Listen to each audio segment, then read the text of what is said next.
আসসালামু আলাইকুম ভিউয়ার্স, আবারও ফিরে এলাম পরবর্তী ভিডিও নিয়ে আপনাদের মাঝে। চলুন শোনা যাক পরবর্তী ভিডিওতে কি উল্লেখ করা আছে। চলুন শুরু করি। এদিকে বিবি খাদিজা রাদিয়াল্লাহু আনহা পরিচারিকা নাফিসার মুখে প্রিয় নবী মুহাম্মদ সাল্লাল্লাহু আলাইহি সাল্লামের সম্মতির সংবাদ পেয়ে আনন্দে উদ্বেলিত হয়ে কিছুক্ষণ চুপচাপ বসে থাকলেন। তারপর তিনি নিজেই একদিন রাসূলুল্লাহ সাল্লাল্লাহু আলাইহি সাল্লামকে নিজ বাড়িতে দাওয়াত দিয়ে এনে বিস্তারিত আলোচনা করলেন এবং বিয়ের ব্যাপারে একে অপরকে খুব ঘনিষ্ঠ করে নিলেন। এরপর কি হলো শুনুন। এরপর অল্প কয়েকদিনের মধ্যেই প্রিয় নবী সাল্লাল্লাহু আলাইহি সাল্লামের চাচা আবু তালিব সহ কয়েকজন পিতৃব্য বিবি খাদিজা রাদিয়াল্লাহু আনহার চাচা আমর বিন আসাদের বাড়িতে উপস্থিত হয়ে ভাতিজা মুহাম্মদ সাল্লাল্লাহু আলাইহি সাল্লামের পক্ষ হতে আনুষ্ঠানিকভাবে বিয়ের প্রস্তাব দেন। উভয় পক্ষের অভিভাবকদের যথারীতি প্রস্তাব ও আলোচনার ফলপ্রসূ হল। উভয় পক্ষ সম্মত হলেন এবং দিন তারিখও ধার্য করে নিলেন। নির্দিষ্ট দিনে চাচা আবু তালিব হামজা কুরাইশ প্রধান এবং আত্মীয় পরিজন সহ বিবি খাদিজা রাদিয়াল্লাহু আনহার গৃহে এসে উপস্থিত হলেন। বিবি খাদিজার চাচা আমর এবং চাচাতো ভাই ওয়ারাকা বিন নওফেল তাদের সাদর সম্ভাষণ জানিয়ে বিয়ের মজলিসে হযরত মুহাম্মদ সাল্লাল্লাহু আলাইহি সাল্লামকে বসালেন। এ বিয়েতে রাসূলুল্লাহ সাল্লাল্লাহু আলাইহি সাল্লামের চাচা আবু তালিব পাত্রপক্ষ এবং বিবি খাদিজা রাদিয়াল্লাহু আনহার চাচা আমর বিন আসাদ মেয়ের পক্ষের অভিভাবকতা করেন। পাত্রপক্ষের তরফ থেকে প্রথমে বিয়ের খুতবা পাঠ করেন।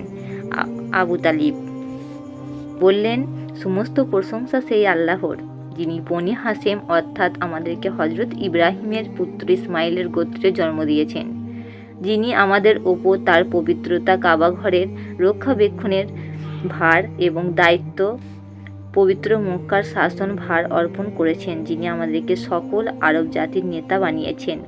এখানে আপনাদের সামান্য ভ্রাতুষ্পুত্র মোহাম্মদ বিন আবদুল্লাহ উপস্থিত রয়েছে। তার সঙ্গে গুণে মানে ও মুহূর্তে কোনো লোকই এক পাল্লায় ওজন হওয়ার যোগ্যতা রাখে না। তার স্থান সকলের ওপরে। যদিও সে বিত্তশালী নয়, তবু একথা মনে রাখা দরকার যে ধন সম্পদ ছায়া ছাড়া আর কিছুই নয়। এখানে তার আত্মা যেহেতু খাদিজার মতো মুহূর্তে মহিলার দিকে ঝুঁকে পড়েছে এবং খাদিজারও আত্মা যখন তার দিকে অনুরূপ ঝুঁকে পড়েছে, তখন এই মুহূর্তে প্রার্থনা যে আপনি নিজ গুণে আপনার কন্যাকে মুহাম্মদ সাল্লাল্লাহু আলাইহি সাল্লামের স্ত্রী রূপ তার হাতে তুলে দিন। মোহর হিসেবে মুহাম্মদ সাল্লাল্লাহু আলাইহি সাল্লাম 12.5 উকিয়া স্বর্ণ মুদ্রা দিয়ে আপনাদের জাহিমহি কন্যা খাদিজার পানি গ্রহণের প্রস্তাব করা হলো। হে আমার কুরাইশ ভাতৃবৃন্দ, আমি আপনাদের সাক্ষী মানছি। আবু তালিবের খুতবা। এরপর হযরত খাদিজার চাচাতো ভাই ওয়ারাকা বিন নওফেলের বহু শাস্ত্রবিদ পণ্ডিত ছিলেন। আবু তালিবের খুতবার পর তিনি পাত্রীপক্ষের হয়ে খুতবা পাঠ করলেন এবং বললেন, সমস্ত প্রশংসা সে আল্লাহর, যিনি আপনাদেরকে এরূপ মর্যাদা দান করেছেন, যেমন আপনাদের বংশের মর্যাদা এবং সমস্ত আরব দেশের ওপর আপনাদের প্রভাব প্রতিপত্তি সর্বজন বিদিত। আপনাদের সঙ্গে আত্মীয়তা করার জন্য আমরা সকলে আগ্রহীত। অতএব হে কুরাইশ প্রধানরা, আপনারা সাক্ষী থাকুন, আমরা মুহাম্মদ সাল্লাল্লাহু আলাইহি সাল্লামের সঙ্গে খাদিজা রাদিয়াল্লাহু আনহার বিবাহ সম্মতি দান করছি। এইভাবেই আল আমিন ও আত-তাহেরার শুভ বিবাহ সম্পন্ন হলো। সুচিতা, সম্ভ্রম ও শ্রদ্ধাচারের জন্য খাদিজাকে তাহেরা বলা হতো। এরপর চাচা আবু তালিব প্রিয় ভাতিজা মুহাম্মদ সাল্লাল্লাহু আলাইহি সাল্লামকে ও নববধূ বিবি খাদিজা রাদিয়াল্লাহু আনহাকে নিজের বাড়িতে নিয়ে গেলেন। আনন্দে তার চোখ ভিজে উঠল। তিনি 2 হাত তুলে তাদের ভবিষ্যৎ জীবন সুখের হওয়ার জন্য দোয়া করলেন এবং পরের দিন উট জবাই করে আত্মীয় স্বজন ও বন্ধু বান্ধবদের পরিতৃপ্তির সাথে খাওয়ালেন। বিবি খাদিজাও তার দাস দাসীদের নতুন করে আমোদ আহ্লাদ করার অনুমতি দিলেন। তাদের মনিবের মুখে এত বছর পর অনাবিল সুখের ছোঁয়া লক্ষ্য করে তারাও নতুন করে উদ্দীপিত হয়ে উঠল। এরপর খাদিজা রাদিয়াল্লাহু আনহা তার কৃত দাস দাসীদের অনেককে মুক্ত করে দিলেন এবং 2 হাতে সব গরিব দুঃখীদের মাঝে প্রচুর ধন রত্ন দান করলেন। এরপর কাবা ঘরের নিকট মক্কা নগরীর মূল কেন্দ্রে খাদিজা রাদিয়াল্লাহু আনহার বাড়িতে মুহাম্মদ সাল্লাল্লাহু আলাইহি সাল্লাম ও তার স্ত্রী খাদিজা রাদিয়াল্লাহু আনহা বসবাস করতে থাকেন। সে বাড়িতেই হযরত ফাতেমা রাদিয়াল্লাহু আনহা জন্মগ্রহণ করেন। বাড়িটি আজ পর্যন্ত পূর্ণভূমি হিসেবে মানুষের নিকট বিশেষ মর্যাদার অধিকারী হয়ে আছে। এ বিবাহ হযরত মুহাম্মদ সাল্লাল্লাহু আলাইহি সাল্লামের পয়গম্বর জীবনের আয়োজন মাত্র।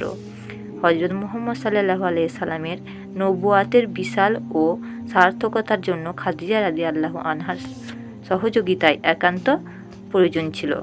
তাই আল্লাহ এমনিভাবে মিলন সংগঠিত করে দিয়েছেন। বিবি খাদিজা রাদিয়াল্লাহু আনহা যতদিন বেঁচে ছিলেন ততদিন হযরত মুহাম্মদ সাল্লাল্লাহু আলাইহি সাল্লাম দ্বিতীয় বিবাহ করেননি।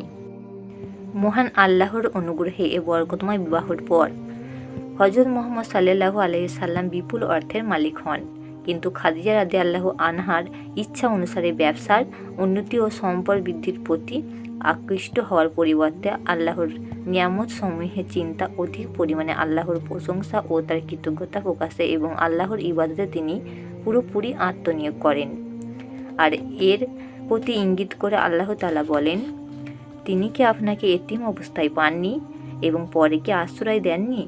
আর তিনি কি আপনাকে পথহারা পাননি এবং পরে কি আপনাকে পথ দেখাননি? এই ছিল হযরত মুহাম্মদ সাল্লাল্লাহু আলাইহি সাল্লাম ও খাদিজা রাদিয়াল্লাহু আনহার বিবাহর কাহিনী। আজকের ভিডিওটি এই পর্যন্ত। আবারও ফিরে আসছি আপনাদের মাঝে পরবর্তী ভিডিও নিয়ে। ততক্ষণ ভালো থাকুন, সুস্থ থাকুন। আসসালামু আলাইকুম।